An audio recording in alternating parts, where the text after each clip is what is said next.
तो हाँ जी स्टूडेंट्स, आप लोगों का स्वागत है मेरी classes maths world by Praveen Singhal में। तो बेटा, अगर आप लोगों को मेरे वीडियोस पसंद आ रहे हैं तो प्लीज़ मेरे चैनल को ज़्यादा ज़्यादा लाइक, शेयर एंड सब्सक्राइब करें। मेरे चैनल का नेम है maths world by Praveen Singhal. तो बेटा, आज की क्लास में बीएससी बीएड के जो सेकेंड ईयर के स्टूडेंट्स हैं और जो बच्चे बीएससी सेकेंड ईयर में हैं उनके लिए हम स्टार्ट कर रहे हैं बेटा। तो पेपर सेकेंड है आपका ये। बीएससी वालों के लिए शायद पेपर फर्स्ट है, पर जो बच्चे बीएससी बीएड के हैं, बीएससी बीएड सेकेंड ईयर के जो बच्चे हैं उनके लिए ये पेपर नंबर सेकंड है। तो बेटा, पेपर सेकंड के अंदर आपके पास दो बुक्स थी, हायर कैलकुलस, बड़े ध्यान से सुनना, हायर कैलकुलस और थ्योरी ऑफ कन्वर्जेंस, जिसमें से हम लोग हायर कैलकुलस कर चुके हैं। अब हम बाकी बची हुई 2 यूनिट्स के लिए थ्योरी ऑफ कन्वर्जेंस की बुक स्टार्ट कर रहे हैं। तो बेटा, थ्योरी ऑफ कन्वर्जेंस की बुक में टोटल 4 चैप्टर हैं, जिसमें से मैं आपको जितना हो सके मैक्सिमम, नहीं तो एक चैप्टर तो जरूर करवाऊंगा, सेकंड चैप्टर, उसको करने से आपका यूनिट नंबर 4 पूरा कंप्लीट हो जाएगा।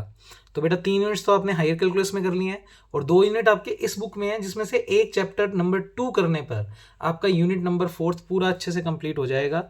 तो बेटा, बुक के अंदर आप बुक निकाल लें, अभिसरण सिद्धांत, हिंदी में बोलते हैं अभिसरण सिद्धांत, इंग्लिश में थ्योरी ऑफ कन्वर्जेंस, उसका चैप्टर निकालें सेकेंड, जो कि आपका यूनिट नंबर 4 रहेगा। बीएससी बीएड सेकेंड ईयर वाले बच्चों के लिए पेपर सेकेंड है उसका। और चैप्टर का नेम है बेटा convergence of an infinite series, convergence of an infinite series.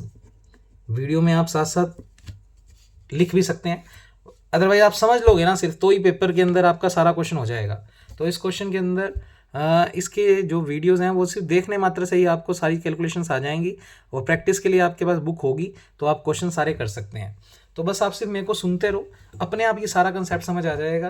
तो बेटा, इस चैप्टर को स्टार्ट करने से पहले हमें कुछ टर्म्स आनी चाहिए, तब हम इस चैप्टर को बढ़िया तरीके से समझ पाएंगे। तो सबसे पहले मैं जो डेफिनेशन पढ़ने जा रहा हूँ वो मैं पढ़ने जा रहा हूँ इनफाइनाइट सीरीज। तो पहला डेफिनेशन मैं लिख नहीं रहा, आप बुक से नोट कर लीजिएगा, बुक सभी के पास होनी चाहिए। मैं सिर्फ आपको एज अ समझा रहा हूँ, बुक में से दिखा देता हूँ वीडियो के अंदर, पर लिख लेना आप लोग या सीधा बुक से याद कर लेना। अब इतना ही टाइम है तो डायरेक्ट आप याद ही कर लेना। तो बेटा, सबसे पहले हम टर्म समझते हैं इनफाइनाइट सीरीज क्या होती है। बेटा, एक तो आप सिंपल भाषा में कह सकते हो ऐसी सीरीज जिसमें इनफाइनाइट टर्म्स हो तो उन्हें इनफाइनाइट सीरीज कहते हैं। तो ये डेफिनेशन भी गलत नहीं है, बिल्कुल सही है। अगर कोई सीरीज ऐसी हो जिसमें इनफाइनाइट टर्म्स आ रही हों तो उसे इनफाइनाइट सीरीज कहते हैं। पर थोड़ा अच्छे शब्दों में अगर लिखें तो ये को कि अगर कोई सीरीज ऐसी है जिसमें हर एक अगली टर्म पहली टर्म के साथ किसी रूल को फॉलो करते हुए आ रही है, ऐसी तीसरी टर्म दूसरी टर्म के अकॉर्डिंग आ रही है, फोर्थ टर्म थर्ड टर्म के अकॉर्डिंग आ रही है और यूं चलती जा रही है, तो ऐसी सीरीज को हम क्या कहेंगे, इनफाइनाइट सीरीज। तो देखो, दोनों के कहने का तरीका एक ही था। एक बच्चे ने कहा कि ऐसी सीरीज जिसमें इनफाइनाइट टर्म्स हो तो उसको इनफाइनाइट सीरीज कहते हैं। बिल्कुल सही है, कोई गलत नहीं है डेफिनेशन। पर अगर आप एक अच्छे एग्जाम में बैठ रहे हो और एक अच्छी बुक लिखना चाहते हो तो आपको डेफिनेशन थोड़ा अच्छी लैंग्वेज में देना चाहिए। तो मैं बुक में से दिखा रहा हूँ, इंग्लिश मीडियम वालों को इंग्लिश में मिल जाएगी डेफिनेशन। तो चैप्टर है बेटा ये आपका convergence of infinite series, theory of convergence book का नाम है, उसमें आपको ये चैप्टर निकालना है। ये आपका यूनिट नंबर 4 है। अब ध्यान से पढ़ेंगे इसको फटाफट से। तो बेटा देखें ध्यान से, क्या कहता है कन्वर्जेंस ऑफ इनफाइनाइट सीरीज की बात। तो इनफाइनाइट सीरीज का डेफिनेशन अगर हम लोग देखें, मान लीजिए यूएन एक वास्तविक संख्याओं का अनुक्रम है। ऑब्वियस बात है, इसमें कॉम्प्लेक्स नंबर्स तो आएंगे ही नहीं, यानी जो भी टर्म्स आ रही हैं उनमें सब रियल नंबर होंगे। और वो क्या कह रहा है, वो इस तरीके से होंगे जैसे u1 plus u2 plus u3, यानी first term, first second term, third term, and term, और डॉट डॉट डॉट, यानी और भी चलता जा रहा है। इस तरीके का कोई एक्सप्रेशन है जिसमें प्रत्येक पद का मतलब जैसे ये वाला पद है वो एक दूसरे पद के बाद है, जैसे प्रत्येक पद के पश्चात एक पद है, प्रत्येक पद के बाद एक पद है, इसके बाद फिर एक टर्म है, फिर इसके बाद एक टर्म है। तो ऐसी श्रेणी क्या कहलाती है, अनंत श्रेणी। मतलब ये टर्म के बाद फिर एक टर्म, इस टर्म के बाद फिर एक टर्म, इस टर्म के बाद फिर एक टर्म, और ये ऐसे चलता ही रहे सिलसिला।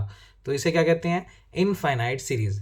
तो फाइनाइट सीरीज किसको कहेंगे, फाइनाइट सीरीज कहेंगे कि कहीं ना कहीं एन नेट टर्म जाकर जीरो हो जाए। मतलब अगर आगे वाली सारी टर्म जीरो है तो इसका मतलब यहाँ तक स्टॉप हो गई सीरीज, तो इसका मतलब हम गिन पा रहे हैं कितनी टर्म्स है, तो उसे हम क्या कहेंगे, फाइनाइट सीरीज। तो उसने लिखा यदि कोई अनुक्रम इस तरीके से है कि निश्चित पद के बाद वो शून्य हो जाए, तो मान लेते हैं अपने यहाँ पर ये कोई यूएम टर्म है और उसके बाद की सारी टर्म वहाँ पर जीरो है, यानी एम का मान जैसे ही ज़्यादा होगा, एन का मान जैसे ही एम से ज़्यादा होगा, तो u1 से लेकर um तक की टर्म तो आएंगी और उसके बाद m+1 m+2 ये सारी जीरो हो जाएंगी।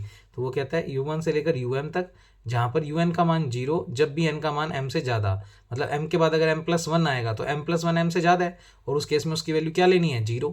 m+2 आएगा तो m+2 भी m से ज़्यादा, तो उसकी वैल्यू भी क्या लेनी है, 0। तो ऐसे करके जो टर्म्स बचेंगी, इसमें हम गिन पा रहे हैं कितनी टर्म्स हैं, m टर्म्स, तो इसे कौन सी सीरीज बोलेंगे, फाइनाइट। तो पेपर में सेक्शन ए में डेफिनेशन आ सकती है।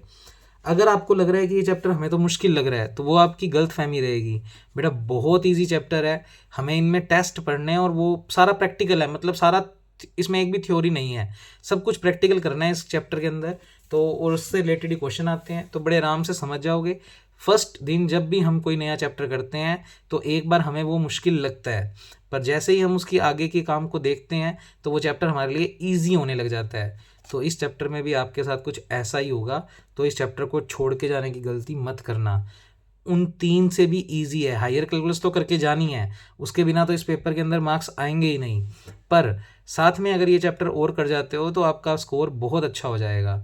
तो ये 2 डेफिनेशन मैंने समझाई है।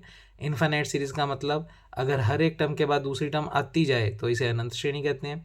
और अगर कोई सीक्वेंस कुछ इस तरीके से है जिसमें कुछ निश्चित पद के बाद बाकी सारी टर्म्स आगे 0 आ जाएं, यानी m+1 m+2 m+3 जिनके मान m से ज़्यादा हैं उनकी वैल्यू आगे 0 हो जाए। अब m कोई ऐसा नहीं है कि कोई फिक्स नंबर है, कोई भी टर्म हो सकती है। अब u2 के बाद रूल बना दो कि u2 के बाद जितनी भी टर्म्स आएंगी अगर उनकी वैल्यू 0 आ रही है तो वो एक फाइनाइट सीरीज है, क्योंकि उसमें 2 ही टर्म है। ऐसे u3 तक अगर आ रही हैं और आगे 4 5 6 सारी वैल्यू 0 आ रही है तो u3 तक हम गिन पा रहे हैं 3 टर्म्स है, तो वो भी फाइनाइट सीरीज है। अच्छा, अल्टरनेटिंग सीरीज क्या होगी, जैसे यहाँ तो मैंने सभी के बीच में प्लस का साइन लगाया है, अगर 1 प्लस 1 माइनस 1 प्लस 1 माइनस, तो उसे कौन सी सीरीज बोलते हैं, अल्टरनेटिंग सीरीज। तो उसको आप रिप्रेजेंट कर सकते हो -1 की पावर n लिख दो, चाहिए n-1 un, यानी आप देखो यहाँ पर जब n का मान 1 रखोगे, 2 रखोगे, 3 रखोगे तो एक बार +1 आएगा, एक बार -1, एक बार +1 एक बार -1, यानी इन टर्म को एक बार प्लस मिलेगा, एक बार माइनस, एक बार प्लस, एक बार माइनस। तो ऐसी सीरीज को हम क्या कहेंगे, अल्टरनेटिंग सीरीज। तो ये डेफिनेशंस हैं जो पेपर में आ सकती हैं, तो थोड़ा सा आप ध्यान से देखेंगे। उसके अलावा तो मैं डायरेक्ट आपको इस चैप्टर की थीम समझाता हूँ। अब बेटा इस चैप्टर के अंदर हमें हर क्वेश्चन में ये लिखा हुआ मिलेगा कि आप इनफाइनाइट सीरीज की, सीरीज सारी इनफाइनाइट होगी, आप देखोगे आप चाहिए 4 एक्सरसाइज है इसमें 4 से 5, उन सब में जो सीरीज दे रखी होगी वो इनफाइनाइट सीरीज दे रखी होगी, यानी डैश डैश डैश चलती रहेगी। उन सीरीज की वो आपको कहेगा कन्वर्जेंस चेक करो, उन सीरीज का आपको क्या चेक करना है, कन्वर्जेंस। अब कन्वर्जेंस चेक करने का मतलब कन्वर्जेंट वर्ड से नहीं है, किसी भी सीरीज की कन्वर्जेंस चेक करने का मतलब उसके आंसर इन तीनों में से कोई भी आ सकते हैं। 3 आंसर क्या क्या हो सकते हैं, या तो वो सीरीज होगी कन्वर्जेंट, कन्वर्जेंट को हिंदी में बोलते हैं अभिसारी, अभी मतलब समझाएंगे अभिसारी श्रेणी का मतलब क्या होता है, या फिर वो सीरीज प्रूव होगी डाइवर्जेंट, जिसको हिंदी में बोलते हैं अपसारी, हिंदी नाम भी याद रख लेना बेटा इनके। और तीसरा होता है ये सीरीज ऑसिलेट करेगी, और ऑसिलेट को दोलनमयी श्रेणी। तो बेटा ये 3 ही आंसर आएंगे, इन 3 में से कोई एक आंसर आएगा। हमें हर क्वेश्चन में ऊपर यही लिखा होगा कि आप अपनी इनफाइनाइट सीरीज की कन्वर्जेंस चेक करो। अब कई बच्चे ये समझ लेते हैं कि हमें ये प्रूव करना है कि वो सीरीज कन्वर्जेंट है, नहीं, कन्वर्जेंस अगर लिखा हुआ है तो इसका मतलब वो इन तीनों में से कोई भी रिजल्ट दे सकती है। हो सकता है जो हम सोल्व करें तरीका लगाकर उससे सीरीज कन्वर्जेंट आ जाए, हो सकता है डाइवर्जेंट आ जाए, और हो सकता है ओसिलेट आ जाए। तो हमें इस चैप्टर में, इस पूरे चैप्टर में यही चेक करना है कि जो इनफाइनाइट सीरीज़ है वो, जो भी क्वेश्चन हमें पेपर में दिया गया है वो कन्वर्जेंट सीरीज़ का है, डाइवर्जेंट का है या ओसिलेट का। अब आप कहोगे सर चलो ये तो समझ आ गया कि हमें इस पूरे चैप्टर में इन 3 में से ही कोई एक आंसर देना है, पर वो 3 निकालने का तरीका क्या रहेगा, और कन्वर्जेंट का मीनिंग क्या है, डाइवर्जेंट का मीनिंग क्या है, ओसिलेट का मीनिंग क्या है। तो बेटा मैं आपको सबसे पहले इन चीज़ों को समझाने से बेटर कुछ बातें और बताता हूँ, और बताता हूँ कि इस चैप्टर की जरूरत क्यों पड़ी। बेटा तो आपने छोटी क्लासेस में ना 2 तरीके की श्रेणी पढ़ी हुई है, एपी सीरीज़ और जीपी सीरीज़, यानी समांतर श्रेणी और गुणोत्तर श्रेणी। मैं थोड़ा सा एग्जांपल देता हूँ, आपको याद आ जाएगा, तब आप इस थीम को पकड़ पाओगे। जब तक आपको थीम नहीं पकड़नी आएगी तब तक आप इस चैप्टर को समझ ही नहीं सकते। तो हम इन मीनिंग्स को समझने से पहले बात करते हैं जिन चीज़ों के बारे में आप लोगों ने पढ़ रखा है पहली क्लासेस में, जैसे एपी समांतर श्रेणी, अर्थमेटिक प्रोग्रेशन, जीपी यानी ज्योमेट्रिकल प्रोग्रेशन, गुणोत्तर श्रेणी। तो मैं बात करता हूँ एग्जाम्पल के थ्रू। जैसे आज मैंने आपसे एक एग्जाम्पल की बात की बेटा, 2, 5, 8, 11 और डैश डैश डैश। अब डैश डैश लगाने का मतलब ये इनफाइनाइट स्टेप तक जा रहा है। अब अगर आप इस सीरीज़ को ध्यान से देखो तो बेटा यहाँ पर आप देख पा रहे हो कि हर एक जो अगली टर्म आ रही है उसमें 3 का गैप है। जैसे 5 में से 2 को माइनस करोगे तो 3 का गैप आ रहा है, 8 में से 5 को माइनस करोगे तो 3 का गैप आ रहा है, 11 में से 8 को माइनस करोगे तो 3 का गैप आ रहा है। और आपको पता है अगर किसी सीरीज़ में कॉमन डिफरेंस सेम हो, अगर किसी सीरीज़ में कॉमन डिफरेंस जो है वो सेम हो तो बेटा आपको पता है कि उस श्रेणी को हम क्या कहते हैं? यस स्टूडेंट्स, उस श्रेणी को हम बोलते हैं एपी सीरीज, समांतर श्रेणी। तो इस क्वेश्चन में डी यानी कॉमन डिफरेंस, सर्व अंतर, ये सब टर्म आपने पढ़ी हुई है, ये सिर्फ मैं आपको याद करवा रहा हूँ। इंग्लिश में बोलते हैं इसको कॉमन डिफरेंस। और निकालने का क्या तरीका होता है?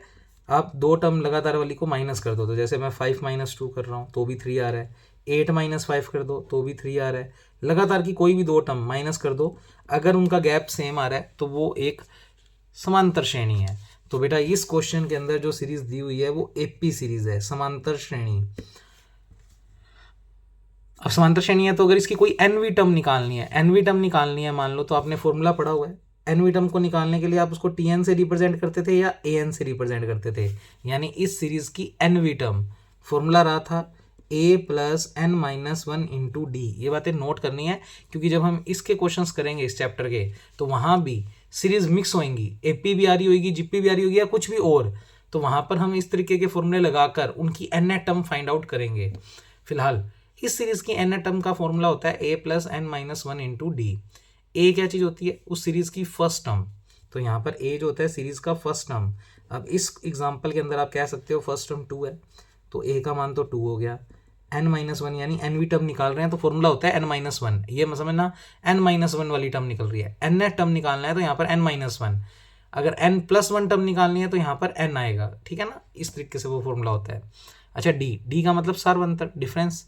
तो बेटा कॉमन डिफरेंस कितना कितना आ रहा है? 3 तो डी का मान हो गया 3। तो यहाँ से इसको सोल्व कर लो, 3 का अंदर मल्टीप्लाई करोगे तो 3n - 3। अच्छा -3 और +2 सोल्व होकर बनेगा -1। तो बेटा इस सीरीज की nth टर्म है 3n - 1। अब जैसे अगर आपको इस सीरीज की सीधा 10वीं टर्म निकालनी है तो चाहे तो ऐसे 3 जोड़ के निकाल लो, नहीं तो इस फॉर्मूले से निकाल लो। और जैसे मुझे इसमें 10वीं टर्म निकालनी है तो आप बस n की जगह 10 रख दो, तो ये कितना आ गया? 29। और आपको मैं वैसे ही चेक करवाता हूँ, 10वीं टर्म 29 आएगी। देखो चेक करो, 3 जोड़ते जाओ, 11 में 3 जोड़ोगे तो कितना आएगा? 14, 14 में 3 जोड़ोगे 17, 17 में 3 जोड़ोगे 20, 20 में 3 जोड़ोगे 23, फिर 26 और फिर 29। अब गिनो, पहली, दूसरी, तीसरी, चौथी, पाँचवीं, छठी, सातवीं, आठवीं, 9वीं, 10वीं टर्म 29 आई है। इसमें आपको थोड़ा टाइम लगा और अगर आपने सीधा nth फॉर्मूला लगाकर मान निकाल लिया तो n की वैल्यू जो सी भी, अब जैसे मान लो मैं पूछूं 100वीं टर्म निकालो, अब 100वीं सोचोगे तो बहुत टाइम लगेगा और इसमें सीधा n को 100 रखो तो कितना आंसर आ गया बेटा? 297। तो आपको पता लग गया इसकी जो 100वीं टर्म है वो डायरेक्ट आपको पता है। तो बेटा अगर एपी सीरीज गिवन है फिर कोई दिक्कत नहीं है, फिर तो हम उसकी n टर्म, इन्फिनिटी टर्म सारी बता सकते हैं। पर ऐसे ही तुमने जीपी सीरीज पढ़ी हुई है, थोड़ी सी बताऊं मैं, 2, 4, 8, 16। अब कोई बच्चा सोचे सर ये एपी है, एपी नहीं है। आप गैप चेक करो, इसमें तो 2 का गैप है, इसमें 4 का गैप है, इसमें 8 का गैप है, तो ये एपी सीरीज नहीं है, ये जीपी सीरीज है, गुणोत्तर श्रेणी। अब गुणोत्तर श्रेणी की क्या खासियत होती है, कैसे पता लगता है? अगर दो टर्म्स का रेशियो सेम आ रहा है, जैसे आप 4 को 2 से डिवाइड करो, 8 को 4 से डिवाइड करो, लगातार दो टर्म, 16 को 8 से डिवाइड करो, तो सभी का रेशियो कितना कितना आ रहा है? 2 2। तो इसका मतलब रेशियो को R से लिखते हैं, कॉमन रेशियो बोलते थे इसको आप लोग, सार्व अनुपात।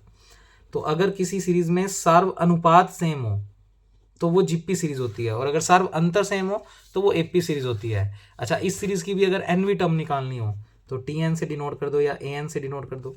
फॉर्मूला होता था AR⁻n-1।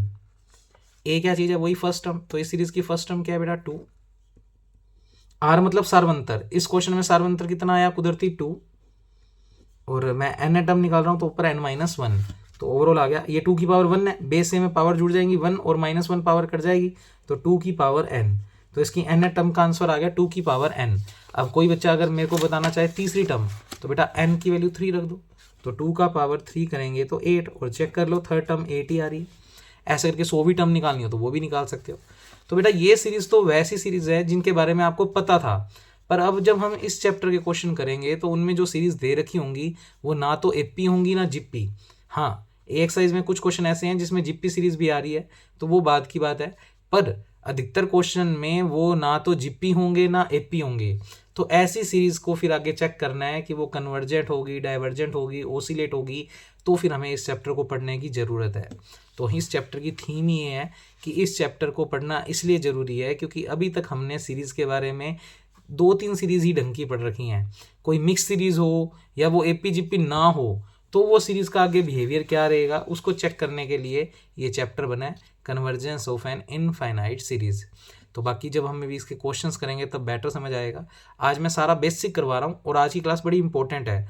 आज की क्लास अगर ढंग से समझ गए तो बेटा कल जब हम इसके टेस्ट करेंगे, सारे टेस्ट ही टेस्ट हैं, टेस्ट लगाएंगे, आंसर निकाल देंगे, इन तीनों में से कोई एक आंसर आ जाया करेगा। तो बस टेस्ट याद करने हैं, वो मैं याद करवा भी दूंगा। तो बेटा 5 से 7 वीडियोस आएंगी और बहुत इजी यूनिट है, बड़े आराम से कर सकते हो। तो आज सारा बेसिक सीख लेंगे इस चैप्टर का। तो मैंने आज आपको बताया कि आपके आंसर जो है वो इन 3 में से कोई एक आएगा आंसर। जरूरत क्यों है? क्योंकि अगर एपीजीपी के अलावा कोई सीरीज आ गई तो उसका तो हमें कुछ भी निकालना नहीं आता। जैसे इसकी एनाटम निकालनी आती है, इसकी एनाटम निकालनी आती है। अगर कोई सीरीज मिक्स आ गई ना, जो ना तो वो एपी है ना जीपी है, तो आपको एनाटम का फॉर्मूला भी नहीं पता, तो आप कैसे निकालोगे? नहीं निकाल सकते। अच्छा, इनके अंदर और नोट लगा लो। अगर एपी सीरीज है और उसकी एन टर्म्स का सम निकालना है, एन टर्म्स का सम निकालना है, तो फॉर्मूला होता था n/2 a plus 2a plus n-1 into D. इस सीरीज के मान लो अपने को 10 टर्म्स का सम निकालना है, तो n की वैल्यू 10 रख देना। a का मतलब वही फर्स्ट टर्म है और d का मतलब वही सार्वंतर है। तो ये एपी सीरीज के लिए कह रहा हूँ। एपी सीरीज अगर कोई है और उसकी n टर्म्स का सम निकालना है तो फॉर्मूला होता है n/2 2a plus n-1 into D. अच्छा, तुमने एक फॉर्मूला और पढ़ा हुआ है, इसको मैं ऐसे भी लिख सकता हूँ n/2 2a को जानबूझ के a प्लस a, बाकी n-1 इंटू डी चल ही रहा है। अच्छा, a plus n-1 into D, a plus n-1 into D को क्या लिख सकते हैं? tn। तो आप इसका एक फॉर्मूला ये भी पढ़कर आए हुए हो, n/2 a प्लस tn, या चाहिए लिख दो l का मतलब अंतिम पद, tn का मतलब nवा पद, l का मतलब भी वही nवे पद सही है। तो कुछ बुक्स इसको ऐसे भी लिखती है n/2 a प्लस l। तो ये एपी सीरीज अगर है तो उसकी n टर्म्स को निकालने का फॉर्मूला रहेगा। पर अगर यही सीरीज जीपी सीरीज है तो बेटा जीपी सीरीज के केस में n टर्म्स निकालने का फॉर्मूला, तो ये जीपी के लिए, ऊपर जो समझाया था वो एपी के लिए था। तो बेटा आपने फॉर्मूला पढ़ा हुआ है a r की पावर n-1 अपॉन r-1। ये n टर्म्स निकालने का फॉर्मूला है जीपी सीरीज का, जहाँ पर a वही फर्स्ट टर्म है, r का मतलब वही सार्वन पाद जो निकालना सिखाया अभी आपको। अच्छा, पर ये फॉर्मूला तब यूज़ करते हो, देखो यहाँ पर r तुमने पहले लिखा है तो r का मान बड़ा होना चाहिए किससे? 1 से, और मोड में, यानी r की वैल्यू नेगेटिव नहीं लेनी। नेगेटिव आ भी दिया तो उसको एज ए पॉजिटिव, जैसे मान लो r का मान 3/2 आया माइनस का, तो आपको उसको एज ए 3/2 समझना है, और 3/2 1 से बड़ा है, 1 से बड़ा होता ही है। तो आप ये फॉर्मूला यूज़ करते थे एन टर्म्स के सम निकालने का जीपी सीरीज के लिए, ये फर्स्ट फॉर्मूला। ऐसे ही जीपी में एन टर्म्स का सम निकालना है, पर अगर अपने के पास मोड r का मान लेस देन 1 है, यानी मान लो रेशियो की वैल्यू 1/2 है, 3/4 है, तो वो 1 से छोटा होता है, तो उस केस में फॉर्मूला बनता था a 1 माइनस r की power n upon 1 minus r। तो जो चीज़ बाद में लिखी हुई है इसका मतलब वो 1 से छोटी है। यहाँ पर 1 बाद में लिखा हुआ है, इसका मतलब r बड़ा है 1 से, और यहाँ पर r बाद में लिखा है, इसका मतलब r 1 से छोटा है। तो ऐसे याद रखने हैं फॉर्मूले। और अगर सोचो r का मान 1 हो, अब इस चीज़ को मैं एक एग्जांपल समझाता हूँ। तो मैं सीधा लिखता हूँ उस सीरीज के सम का फॉर्मूला आएगा बेटा n इंटू a। अब आप कहोगे सर इन दोनों के लिए तो आपने इस तरीके की स्ट्रक्चर लिखी, पर जब r का मान आपने 1 लिया या मोड r का मान समझ लो 1 लिया, तो आपके एस का सम का फॉर्मूला रहेगा एन ए। एग्जाम्पल के थ्रू समझते हैं बेटा। इस लाइन का मतलब हो गया रेशियो की वैल्यू 1, यानी आपको जीपी सीरीज में कोई ऐसी सीरीज लेनी है जिसमें रेशियो हर बार 1 आता हो। जैसे आपने एग्जाम्पल के तौर पे 4 ले लिया, बताओ कौन सी सीरीज है? ये बिल्कुल जीपी सीरीज है। चेक करो जीपी क्यों है। मैंने जीपी सीरीज के लिए क्या बताया था कि आपकी लगातार 2 टर्म का रेशियो वो सेम होना चाहिए। तो आप इसमें अगर करोगे तो 4 को 4 से डिवाइड करोगे तो 1 आएगा, 4 को 4 से डिवाइड करोगे तो 1 आएगा, 4 को 4 से डिवाइड करोगे तो 1 आएगा, यही आएगा ना। तो इस केस में रेशियो का मान कितना आ रहा है? 1। और अगर रेशियो का मान 1 आ रहा है तो मैंने तुम्हें बताया कि अगर आपको n टर्म्स का सम निकालना है तो आंसर आएगा n times into first term. अब जैसे अगर मैं तुमसे इस क्वेश्चन में कहूँ कि तुम मेरे को 4 टर्म का सम निकाल के दो, तो बेटा 4 टर्म का सम निकालने का मतलब तुम इन 4 टर्म को जोड़ोगे, तो 4 + 4 + 4 + 4 16 आएगा तुम्हारे अकॉर्डिंग। प्रैक्टिकली इसका आंसर 16 आएगा। अगर तुमसे मैं इस सीरीज़ की 4 टर्म्स का सम पूछूं तो तुम्हारे अकॉर्डिंग 16 आंसर आ रहा है। अब तुम मेरे फॉर्मूले के अकॉर्डिंग निकाल के देखो। बेटा मैंने 4 टर्म्स का सम पूछा है, यानी n की वैल्यू 4 रखनी है, और a यानी फर्स्ट टर्म भी कितनी है इसकी 4, तो 4 चौके कितना आ गया 16। देख लो फॉर्मूला बिल्कुल सही लिखा है। तो बेटा इस तरीके से आप फॉर्मूलों को जो मैंने लिखे हैं उनको प्रैक्टिकली एग्जाम्पल के थ्रू भी समझ सकते हो कि हाँ आर का मान अगर 1 है तो सीरीज के n टर्म्स का फॉर्मूला n टाइम्स a रहेगा। ये तरीका हो गया। अब हम जीपी सीरीज के अंदर एक चीज और निकालते थे, इनफाइनाइट सीरीज का सम, इनफाइनाइट टर्म्स का सम। जीपी के अंदर इनफाइनाइट टर्म्स का सम का भी फॉर्मूला हम पढ़ते थे। तो बेटा इसके इनफाइनाइट सम का फॉर्मूला तुम लोगों ने पढ़ रखा है a/1 - r। ये फॉर्मूला आप तब यूज करते हो जब मोड r का मान 1 से क्या होता है छोटा, और अगर r का मान आपका 1 के बराबर है तो उस केस में आपको याद रखना है इन्फिनिटी। क्या याद रखना है बेटा? इन्फिनिटी। और अगर r का मोड 1 से बड़ा है तब भी इसकी वैल्यू याद रखनी है आपको इन्फिनिटी। तो ये भी मैं आपको एक प्रैक्टिकल एग्जांपल के थ्रू समझाता हूँ कि मोड r का मान <1 के केस में तो हमने ये फॉर्मूला लिखा, और इन दोनों के केस में हमने ये फॉर्मूला क्यों लिखा। ये इनफाइनाइट टर्म्स का सम है। जीपी सीरीज होनी चाहिए, सीरीज जो होनी चाहिए वो कौन सी होनी चाहिए? जीपी। और जीपी सीरीज की अगर इनफाइनाइट, ये एन टर्म्स का सम निकालने का फॉर्मूला था, ये जीपी सीरीज अगर इनफाइनाइट टर्म्स है तो उनका सम निकालने का फॉर्मूला ये कुछ रहेगा। अब बेटा ये तो फॉर्मूला याद रखना है, ये तब लगाना है जब मोड r का मान <1। अभी बताया जब 1 - r होता है तो मोड r <1 होता है। इन दोनों सिचुएशन को मैं आपको समझा के दिखाता हूँ कि क्यों मैंने ऐसे कहा। जैसे मान लो एग्जाम्पल के तौर पे मैंने ये सीरीज ली 2 4, अभी भी ली भी थी ये सीरीज, 2 का स्क्वायर 4, 2 का क्यूब 8, 16, ये सब लिया। अब बेटा इसमें चेक करो, ये एपी तो है नहीं, जीपी है। क्यों? क्योंकि रेशियो चेक करो, 4/2, 8/2, 8/4, 16/8, कितना आ रहा है रेशियो? 2। रेशियो का मान 2 का मतलब रेशियो की वैल्यू 1 से ज़्यादा है, 1 से क्या है ज़्यादा। अब अगर मैं आपसे क्वेश्चन पूछ रहा हूँ कि बेटा मेरे को इनकी इनफाइनाइट टर्म्स का सम बताओ, तो ऑब्वियस बात है ये सीरीज बढ़ रही है, 2 से सीधा 4 हो गई, 4 से फिर 8 हो गई, 8 से 16 हो गई, तो सोचो इसकी 100वीं टर्म बहुत बड़ी होगी और इसकी इन्फिनिटी टर्म तो बहुत बहुत बहुत बड़ी होगी। बहुत बड़ी को क्या कहते हैं? इन्फिनिटी। और तुम्हें पता है बहुत बड़ी टर्म्स को अगर जोड़ोगे 2 4 8 16 ऐसे करके अगर तुम इनफाइनाइट टर्म्स को जोड़ोगे तो ये सीरीज लगातार बढ़ती जा रही है, तो बहुत बड़ी में बहुत बड़ी चीज़ें जुड़ती जाएंगी, तो क्या आएगा आंसर? इन्फिनिटी। इसलिए मैंने इस सीरीज का सम क्या बोला है? इन्फिनिटी, जब मोड r का मान 1 से क्या हो? ज़्यादा। तो मोड r का मान जब 1 से ज़्यादा हो तो सीरीज की इन्फिनिटी टर्म का सम कितना होगा? इन्फिनिटी। अच्छा अगर रेशो 1 हो तो भी सम इन्फिनिटी, वो भी समझो कैसे। अभी एग्जाम्पल ये 4 4 4 4 4। अब मैं अगर तुमसे पूछूं इसकी इनफाइनाइट टर्म का सम, अभी ऊपर पूछा था 4 टर्म का सम यानी फाइनाइट पूछा था, अब मैं इनफाइनाइट टर्म्स का पूछ रहा हूँ। अगर इनफाइनाइट टर्म का सम निकालोगे तो बेटा सोचो 4 4 4 को इन्फिनिटी बार जोड़ोगे तो इन्फिनिटी इंटू इस फॉर्मूले से निकाल सकते हो ना, इन्फिनिटी इंटू ए की वैल्यू तो 4 है पर एन की वैल्यू का मतलब इन्फिनिटी टर्म्स का करना है, तो इन्फिनिटी इंटू 4 कितना आएगा? इन्फिनिटी। तो आप समझ सकते हो कि जब रेशियो का मान 1 हो तब भी सीरीज की इन्फिनिटी टर्म का सम क्या होगा? इन्फिनिटी। पर अगर रेशियो का मान 1 से छोटा है तो बेटा फॉर्मूले में वैल्यू इन्फिनिटी नहीं आती, a/1 - r से आती है। क्यों? उसका लॉजिक समझते हैं। अब मैं एक जीपी सीरीज का ऐसा एग्जांपल लेता हूं जिसमें रेशियो का मान 1 से छोटा हो।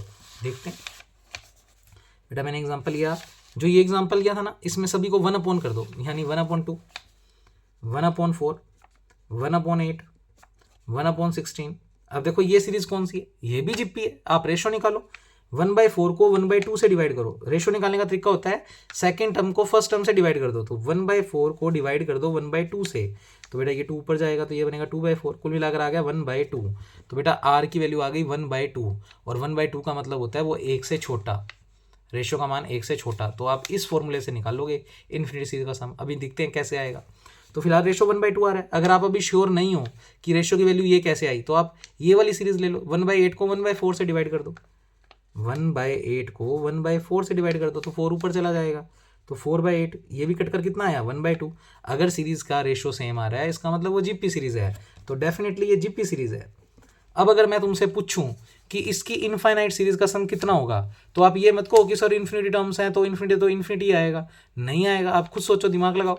1/2 का मतलब होता है 0.5, 1/4 का मतलब है वैल्यू और छोटी हो गई, लगभग 0.25। 1/8 का मतलब 0.25 से भी छोटा। अब सोचो 0.5 इस सीरीज की सबसे बड़ी वैल्यू है, उसके बाद जितनी भी वैल्यूज आगे आएंगी वो 0.5 से तो छोटी ही होंगी। तो ये टर्म तो जुड़ कर एक फाइनाइट वैल्यू बनेगी। तो इसकी इन्फिनिटी टर्म्स को जोड़ भी देंगे तो कोई बहुत बड़ी वैल्यू नहीं आएगी, बहुत छोटी सी कोई वैल्यू आएगी, क्योंकि 0.5 तो इसकी सबसे बड़ी वैल्यू है। तो बाकी सारी टर्म अगर इसमें जोड़ भी देंगे तो बहुत छोटी टर्म्स आएंगी। अब सोचो ये आगे जाते जाते जाते थे 1/100 यानी लगभग जीरो ही हो गया, 0.001, 0.00001, उनको इसमें जोड़ेंगे तो एक फाइनाइट वैल्यू आएगी। इसका मतलब आंसर इन्फिनिटी नहीं आएगा, कुछ ना कुछ आएगा, इसलिए हम ये फॉर्मूला यूज़ करते हैं। तो इस क्वेश्चन में क्योंकि रेशियो का मान 1/2 है जो कि 1 से छोटा है, तो आप इस सीरीज का इन्फिनिटी टर्म्स का सम निकालने के लिए ये फॉर्मूला यूज़ करोगे। तो ए का मतलब फर्स्ट टर्म कितनी है 1/2। तो मैं फॉर्मूला बुलाता हूँ, a/1 - r। ए का मान इस क्वेश्चन में फर्स्ट टर्म 1/2 है, 1 चल ही रहा है, माइनस चल ही रहा है, आर रेशो भी कुदरती 1/2 आ गया, कुदरती आ गया। अब सोल्व कर दो, 1 - 1/2 कितना होता है बेटा 1/2। 1/2 कट कर कितना आ गया 1। इसका मतलब इसकी इन्फिनिटी सम्स का सम करेंगे तो वो 1 आएगा, और आना भी है। देखो ये 0.5 है, उसमें 0.25 जुड़ जाएगा तो 0.75, थोड़ा बहुत और जुड़ेगा तो लगभग 0.1 के नज़दीक आ गया। तो ऐसे जुड़ते जुड़ते वो किसके करीब आ जाएगा, लगभग 1 के, 0.999 तो यहीं तक आ जाएगा, और उसके आगे वो टर्म थोड़ी थोड़ी जुड़ के इसको क्या बना देगी 1। तो बेटा इसकी इन्फिनिटी सीरीज का सम कितना आएगा 1। अब समझो, अब कंसेप्ट समझो। अगर इनफाइनाइट सीरीज जीपी टाइप की है तो कोई दिक्कत नहीं है, फिर तो हमें सम निकालना आता है। पर अगर इनफाइनाइट सीरीज ना तो एपी है ना जीपी, तो हमें फॉर्मूले आते ही नहीं, तो हमें फिर कुछ और चीज़ें सीखनी पड़ेगी। तो उस केस में हम टेस्ट सीखेंगे, और वो टेस्ट हमें अलग अलग सीरीज की कन्वर्जेंस के बारे में बताएगी कि वो सीरीज कन्वर्जेंट है, डाइवर्जेंट है, ओसिलेट। आज की वीडियो में अभी तक मैंने आपको इनके मीनिंग नहीं बताए, सिर्फ ये बताया है कि इस चैप्टर की ज़रूरत क्यों है, क्योंकि हमने सिर्फ अभी तक एपी और जीपी सीरीज़ के बारे में ही सुन रखा है। अगर कोई और सीरीज़ आ गई तो हमें तो उसका कोई भी फॉर्मूला नहीं आता। ये फॉर्मूले तो आपने पढ़ रखे हैं, मैंने आज आपको सिर्फ एज अ याद करवाए हैं। अभी कुछ बेसिक्स और करेंगे और फिर कल की वीडियो में ये चैप्टर स्टार्ट होगा और वो टेस्ट आएंगे, क्योंकि टेस्ट की जरूरत पड़ेगी, क्योंकि एपी जीपी नहीं है तो हमें उसके अलावा फिर चीज़ें कोई और चीज़ें सीखनी पड़ेंगी। तो बेटा फटाफट से बेसिक सारे आज कर लो। आपको कुछ वैल्यूज़ याद होनी चाहिए जो हमने वैसे हायर कैलकुलस में कर रखी हैं। सबसे पहले आपको पता होनी चाहिए 7 इनडिटर्मिनेंट फॉर्म्स। मैंने आपको उधर लिमिट वाला चैप्टर करवाया हुआ है, उसमें आपको समझाया हुआ है अच्छे से, तो टाइम वेस्ट ना करते हुए मैं इनडिटर्मिनेंट फॉर्म को बोलते हैं अनिर्धारित रूप। क्यों बोलते हैं, क्योंकि उनकी वैल्यू 1 से ज़्यादा आती है। आपने 7 इनडिटर्मिनेंट फॉर्म पढ़ रखी हैं 0/0। अब इसके आंसर देखो क्या क्या हो सकते हैं। एक बच्चा कहेगा सर अगर ऊपर और नीचे सेम वैल्यू है तो आंसर 1 हो सकता है, बात गलत नहीं है उसकी। एक बच्चा कहता है सर नीचे 0 है तो किसी के भी नीचे 0 होता है तो इन्फिनिटी होता है, बात उसकी भी गलत नहीं है। और एक बच्चा कहता है सर ऊपर 0 है और 0 से किसी भी चीज़ को मल्टीप्लाई करो तो 0 ही आता है, आंसर उसका भी गलत नहीं है। तो इसका मतलब अगर किसी क्वेश्चन को सोल्व करने पर 0/0 फॉर्म आ गई, यानी ऊपर भी 0 बन रहा है नीचे भी 0 बन रहा है, तो उस केस में तो हम खुद प्रॉब्लम में आ गए कि आंसर 1 लिखें, इन्फिनिटी लिखें या 0। तो ऐसे रूप को क्या बोलते हैं, इनडिटरमाइन। जिसको डिटरमाइन नहीं कर सकते उसे इनडिटर्मिनेंट फॉर्म कहते हैं। तो बेटा जिस भी फॉर्म के 1 से ज़्यादा आंसर आ रहे हो, जैसे 2/2 लिखूं तो हमें बिल्कुल श्योर है इसका आंसर 1 आएगा, ना इन्फिनिटी आएगा, ना 0 आएगा, ना कोई और आंसर आएगा, सिर्फ 1 ही आएगा। तो ये इनडिटर्मिनेंट फॉर्म नहीं है, पर ये है क्योंकि इसके 1 से ज़्यादा आंसर आ रहे हैं। तो अगर किसी फॉर्म के 1 से ज़्यादा आंसर आ रहे हैं तो उसे इनडिटरमाइन फॉर्म कहते हैं। टोटल 7 हैं, आपको याद रखनी है बस। इसके भी आंसर सोचो क्या क्या हो सकते हैं। 1, नीचे इन्फिनिटी है तो 0, ऊपर इन्फिनिटी से मल्टीप्लाई करेंगे तो इन्फिनिटी। इसके भी 1 से ज़्यादा आंसर है, ये मैं समझो सेम ही आंसर आए हैं तो 1 से ज़्यादा अगर आंसर आ रहे हैं तो वो इनडिटरमाइन फॉर्म है। तीसरा समझते हैं, तीसरा है बेटा 0 × इन्फिनिटी। बिल्कुल ये इनडिटरमाइन फॉर्म है। क्यों बेटा, इन्फिनिटी को 1/0 लिख सकते हो, तो ये वापस 0/0 फॉर्म आ गई, इसके आंसर 1 से ज़्यादा है, तो इसका मतलब ये भी इनडिटरमाइन फॉर्म है। Fourth, infinity minus infinity. अब इसके आंसर देखते हैं क्या क्या हो सकते हैं। बेटा सेम रकम में से सेम रकम माइनस हो रही है तो आंसर 0। भाई 2 में से 2 को माइनस करेंगे तो 0 आता है। इन्फिनिटी में से कुछ भी माइनस करें इन्फिनिटी आता है, तो 1 से ज़्यादा आंसर आ गए ना। अगर 1 से ज़्यादा आंसर आ गए तो ये इनडिटरमाइन फॉर्म है। अब मुझे ये सोच के बताओ, इन्फिनिटी प्लस इन्फिनिटी ये कौन सी फॉर्म है। बेटा ये इनडिटरमाइन नहीं है, सोचो कैसे। अब आपको ये सर इन्फिनिटी प्लस इन्फिनिटी तो 2 इन्फिनिटी हो गया, तो इसको आगे सोल्व भी करो ना, 2 इंटू इन्फिनिटी। बेटा इन्फिनिटी को अगर हम फाइनाइट नंबर से मल्टीप्लाई करते हैं तो वैल्यू हमेशा क्या आती है, 2 को इन्फिनिटी से करेंगे तो इन्फिनिटी आएगा ना। तो इन्फिनिटी प्लस इन्फिनिटी का फाइनल आंसर कितना आया, इन्फिनिटी। 2 इन्फिनिटी तुमने सोचा पर आगे वो सोल्व हो गया और सोल्व होकर कितना आ गया, इन्फिनिटी। इसके अलावा इसका कोई आंसर नहीं आ रहा, तुम सोच के देख लो। पर इधर कट रहे थे तो ये 0 भी दे रहा था आंसर, और इन्फिनिटी में से कुछ घटा दो तो भी इन्फिनिटी आता है आंसर। तो इसके तो एक से ज़्यादा आंसर आ रहे हैं, जबकि इसमें एक ही आंसर बन रहा है, इसलिए ये इनडिटरमाइन फॉर्म नहीं है। 5वीं 1 की पावर इन्फिनिटी, 6th 0 की पावर 0, 7th इन्फिनिटी की पावर 0। बेटा ये 7 फॉर्म्स ऐसी हैं जिनमें आंसर एक से ज़्यादा आते हैं। आप अपने हिसाब से सोचो, 1 की पावर इन्फिनिटी को इन्फिनिटी भी लिख सकते हैं और 1 की पावर कुछ भी हो तो 1 होता है, तो इसलिए एक से ज़्यादा आंसर है। 0 की पावर 0, बेटा 0 की पावर कुछ भी हो 0 होता है, और किसी की पावर 0 हो तो 1 होता है, तो इसके भी 2 आंसर।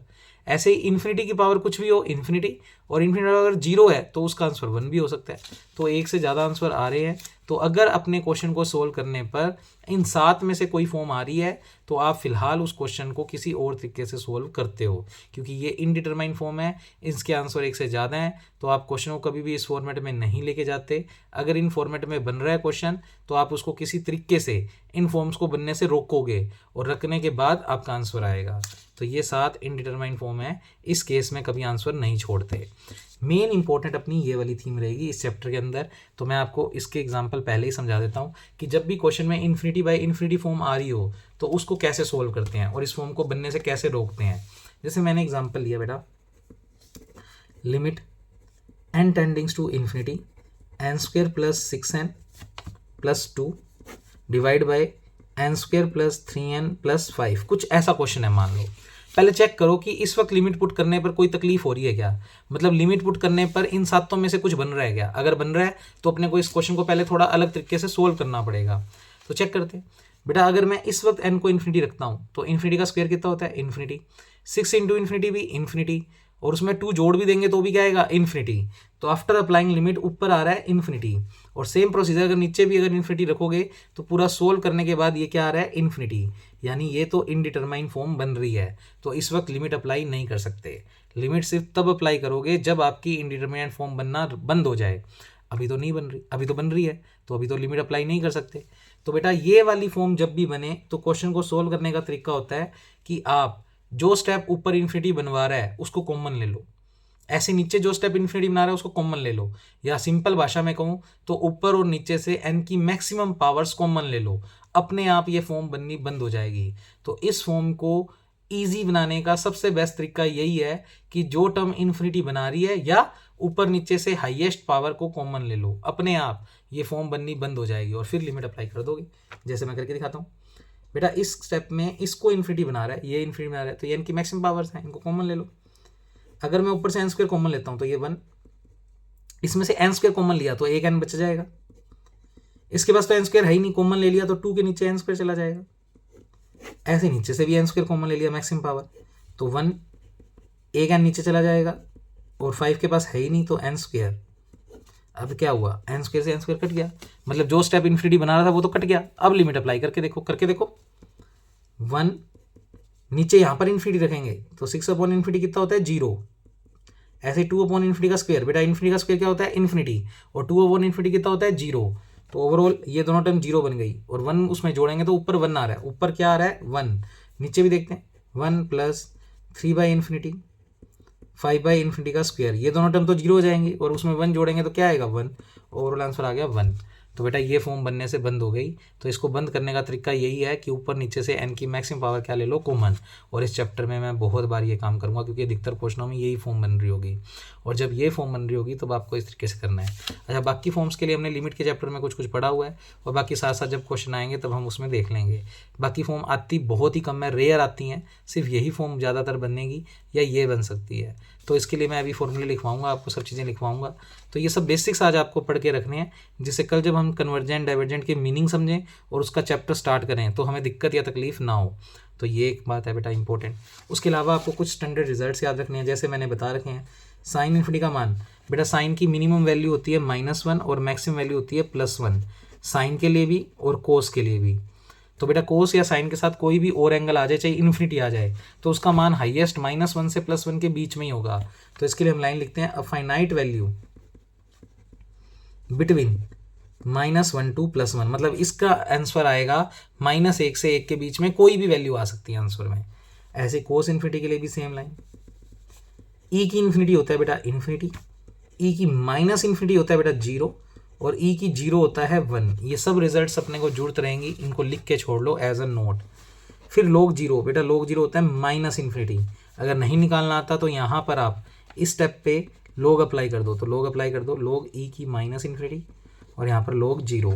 तो बेटा log और ई कैंसिल आउट हो गया, तो क्या बच गया माइनस इन्फिनिटी और बराबर आ गया log 0। तो log 0 का मान कितना हो गया, माइनस का इन्फिनिटी। अच्छा, log नेगेटिव वैल्यूज़ के लिए डिफाइन नहीं होता, तो इसे अनडिफाइन कहते हैं। कभी भी चेक कर लेना, log के साथ माइनस नहीं होगा क्योंकि वो अनडिफाइन होता है। तो ये कुछ बेसिक रिजल्ट्स हैं जो आपको याद होने चाहिए। इन्फिनिटी बाय इन्फिनिटी फॉर्म को सोल्व कैसे करते हैं उसका कंसेप्ट मैंने आज की वीडियो में समझा दिया है। एपी जीपी सीरीज़ के लिए एन टर्म्स के सम, इन्फिनिटी टर्म के सम, उनके फॉर्मूले, टी एन टर्म कैसे निकालते हैं यानी एनवी टर्म कैसे निकालते हैं, एपी की और जीपी की, वो सब सिखा दिया है। जीपी सीरीज़ क्या होती है, एपी सीरीज़ क्या होती है, ये सब बता दिया है। अब कल मैं बिना टाइम वेस्ट किए आपको कंसेप्ट समझाऊंगा, convergent series, divergent series, oscillate series, और फिर हमें टेस्ट पढ़ने हैं क्योंकि हम बिना टेस्ट के इस चैप्टर को आगे नहीं कर पाएंगे। तो ज़्यादा मुश्किल चैप्टर नहीं है, बहुत इजी है। आज की वीडियो हो सकता है आपको मुश्किल लगी हो, और अगर नहीं लगी फिर तो ये चैप्टर कुछ भी नहीं है। तो बेटा ओके, कल मिलते हैं। Thank you class.